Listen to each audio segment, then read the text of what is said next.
Hello guys, मेरा नाम नरेश है और मैं जयपुर का रहने वाला हूँ। आज थोड़ा सा अपने लाइफ के बारे में बताना चाहता हूँ आप लोगों को, आप सभी से शेयर करना चाहता हूँ अपनी लाइफ के बारे में, अपनी लाइफ की जर्नी। एक्चुअली बहुत डिफ़िकल्ट है मेरी लाइफ की जर्नी। मुझे तो ऐसा फ़ील होता है कि शायद ऐसा कुछ किसी और के साथ में होता तो वो नहीं सह पाता, बट मैं तो मुझे ऐसा लगता है। बाकी आई थिंक सबकी अपनी अपनी कहानी होती है, सबके अकॉर्डिंग अपने कहानी सबको हार्ड भी लगती है और ईजी भी लगती है। तो दोनों सिनेरियोज़ हैं। बचपन से ही लाइक मुझे क्रिकेट खेलना बहुत पसंद था एंड लाइक मैं 6-7 क्लास में था तब से ही मैं गली क्रिकेट खेल रहा हूँ। आफ्टर गली क्रिकेट जब मुझे पहली बार पता चला था कि क्रिकेट के बारे में कि लेदर बॉल से क्रिकेट खेली जाती है और एक आप अच्छे लेवल पे भी जा सकते हो, इंडिया तक खेल सकते हो अगर आप अच्छा खेलते हो, अच्छा परफॉर्म करते हो state level, national level, district level पे। तो जैसे ही मैं कॉलेज लाइफ में एंटर हुआ तो वहाँ पे मुझे पता चला कि कॉलेज की भी अपनी एक टीम है। तो मैंने वहाँ जाके अपना नेम इनरोल्व करा वहाँ पे जाके।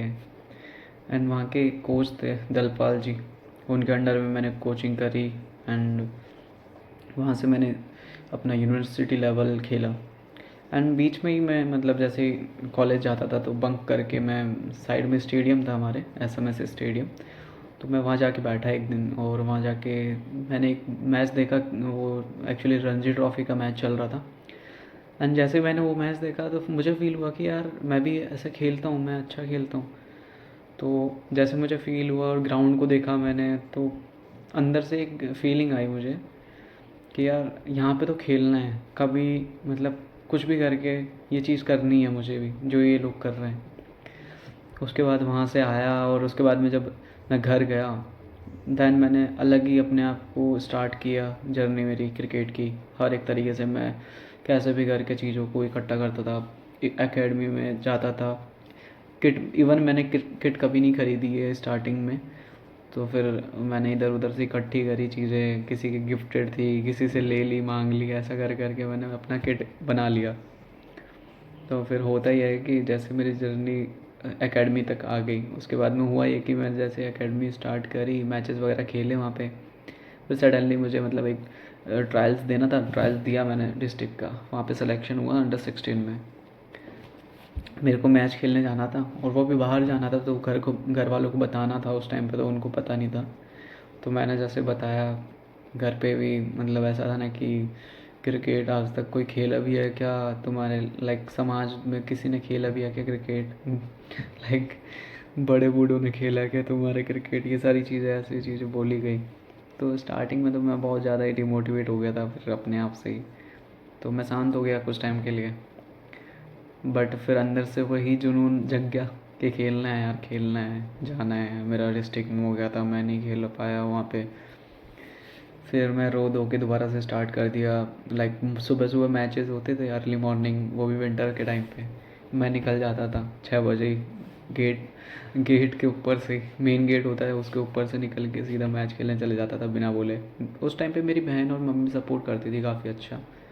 तो उन लोगों की वजह से भी थोड़ा सा ऐसा रहता है ना कि वो सपोर्ट मिल गया तो मैं जाके खेल के आ पाया वहाँ पे उस टाइम पे मैचेस वगैरह। दैन फिर सडनली पापा ने भी पूछ लिया एक दिन कि क्या करना है तेरे को, पढ़ाई करनी है या फिर क्रिकेट खेलना है।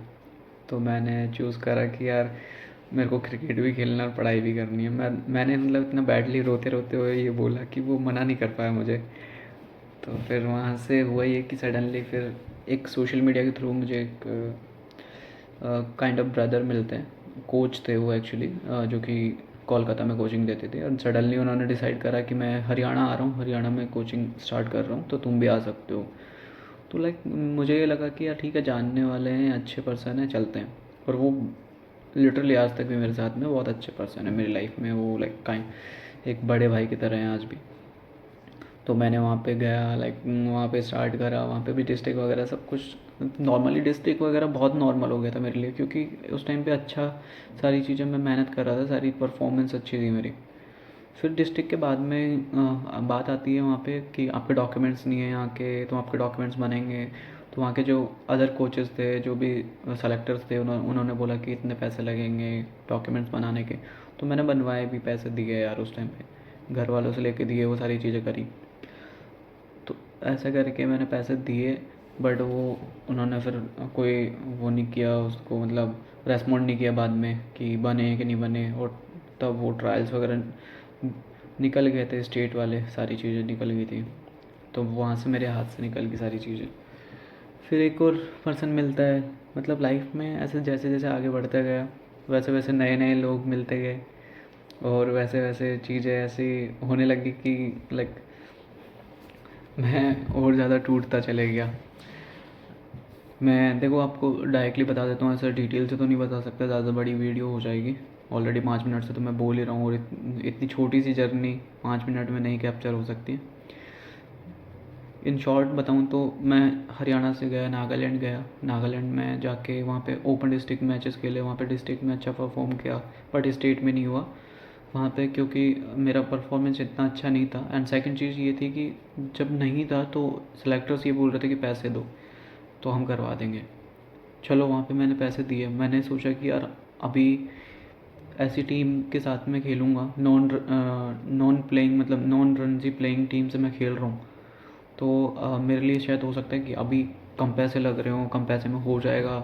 इन फ्यूचर जब रणजी टीम खेलेगी इसकी, तो मेरे लिए एक अच्छा वो मतलब एक प्लेटफॉर्म तैयार हो जाएगा मेरे लिए कि यार आगे खेलने का मौका मिल जाएगा यहाँ से भी। तो मैंने स्टार्ट करा वहाँ पे भी, मतलब लाइक मैचेस वगैरह खेले और वहाँ पे पैसे दिए, बट वहाँ पे भी नहीं हुआ।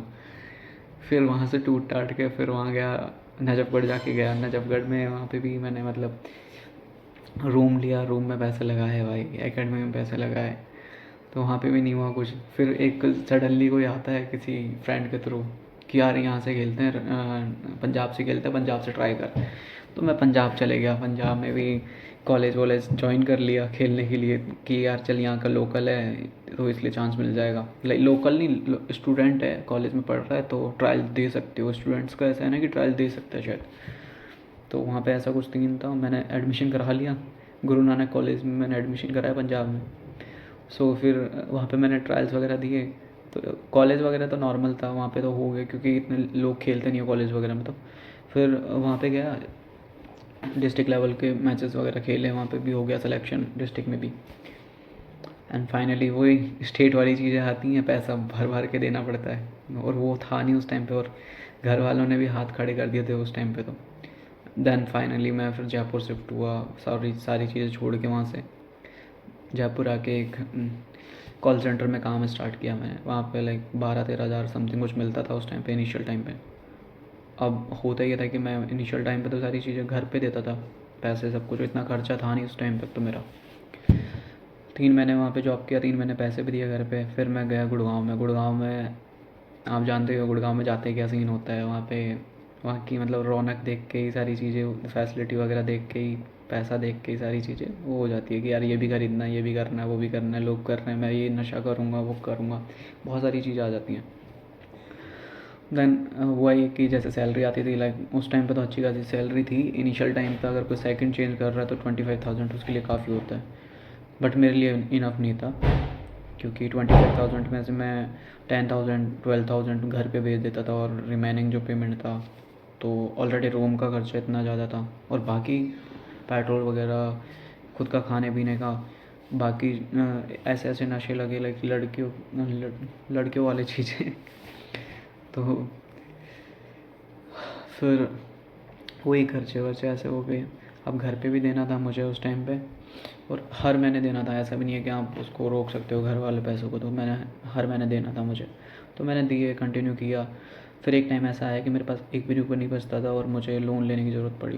लाइक उस टाइम से मेरी जर्नी ऐसी हुई, फाइनेंशियली ऐसे ड्रॉप हुआ वहाँ से मैं, और आज तक मैं ठीक नहीं हो पा रहा हूँ। और आज भी मैं बहुत ऐसी हालत में हूँ कि सुबह उठते ही लोन रिकवरी एजेंट्स के कॉल आ रहे हैं, उनको अटेंड नहीं कर रहे तो मेल्स आ रहे हैं, और अभी तक नोटिस तो नहीं आया भगवान की दया से।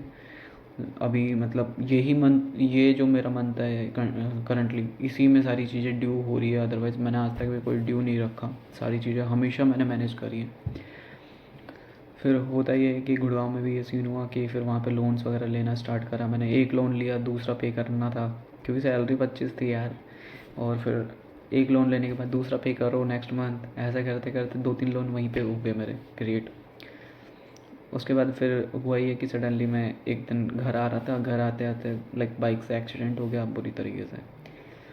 ऐसा एक्सीडेंट हुआ कि उस टाइम पे भी मेरे को लग रहा था कि एंडिंग है ये तो, क्योंकि आप देख ही सकते हो ये आइज़ के नीचे जो ये हो रहा निशान, ये सर्जरी का ही है, और हैंड पे भी हो रहा है।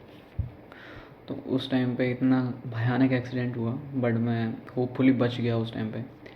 देन मम्मी ने बोला यार कि नहीं, कहीं पे भी नहीं जाना है अभी, ड्राइव वगैरह नहीं करना है, जो भी करना है यहीं पे करना है। फिर मैंने यहाँ पे ज्वाइन करा 1 महीने बाद में, बट उस 1 महीने के बीच में मेरे इतने सारे ड्यूज़ वगैरह चले गए, जो पेमेंट वगैरह मैंने पे नहीं करे थे वो भी मेरा ओवरबर्डन आ गया। घर पे भी मैं बोल नहीं सकता था कि यार मैंने इतना खर्चा कर दिया, इतना कर दिया, बट सर एक दिन मतलब ऐसे ही मम्मी ने पूछ लिया, मैंने मम्मी को शेयर करा ये सारी चीज़ें, कितना खर्चा हो गया, 2-3 लाख का हो गया इतना हो। फिर मम्मी ने बोला तो नहीं, बट मम्मी ने बोला कि ऐसा ऐसा इसका चल रहा है, पैसों के लिए नहीं बोला ज़्यादा कि इतने पैसे हो रखे हैं, उन्होंने बस हिंट दिया उनको कि ऐसे ऐसे खर्चा हो गया, इसका कर्जा हो गया।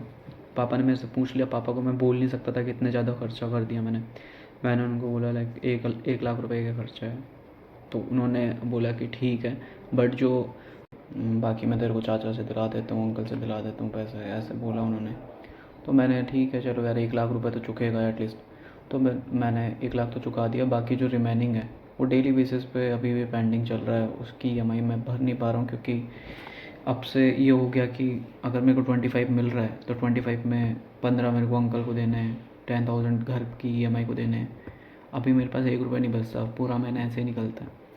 तो ऐसी कंडीशन में आके ना मतलब बहुत ज़्यादा ही लिटरली मैं इतना होपलेस हो गया हूँ फ़िलहाल तो, कि अब मैं कहीं से कुछ कर ही नहीं सकता। अभी ऐसा लग रहा है कि यार क्या करूँ, मतलब किसका इंतज़ार करूँ या क्या करना चाहिए मेरे को जिससे ये सारी चीज़ें मैनेज कर पाऊँ।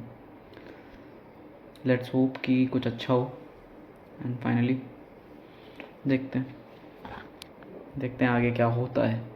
लाइफ है, चल रही है अभी भी, और आगे भी शायद चलेगी, एंड मे बी इससे अच्छी चलेगी आगे।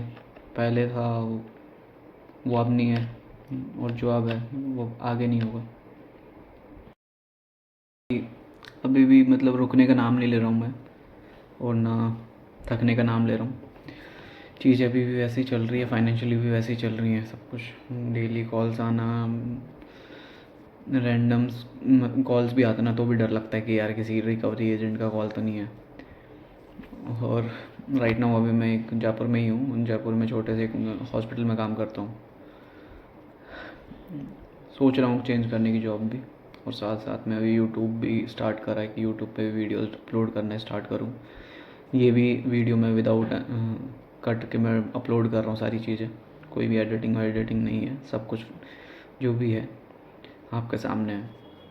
अच्छी लगे तो लाइक, सब्सक्राइब और फॉलो ज़रूर कर लेना। लेट्स होप कि आगे भी ऐसे ही वीडियोस मैं अपलोड करता जाऊँ। ठीक है, थैंक यू सो मच।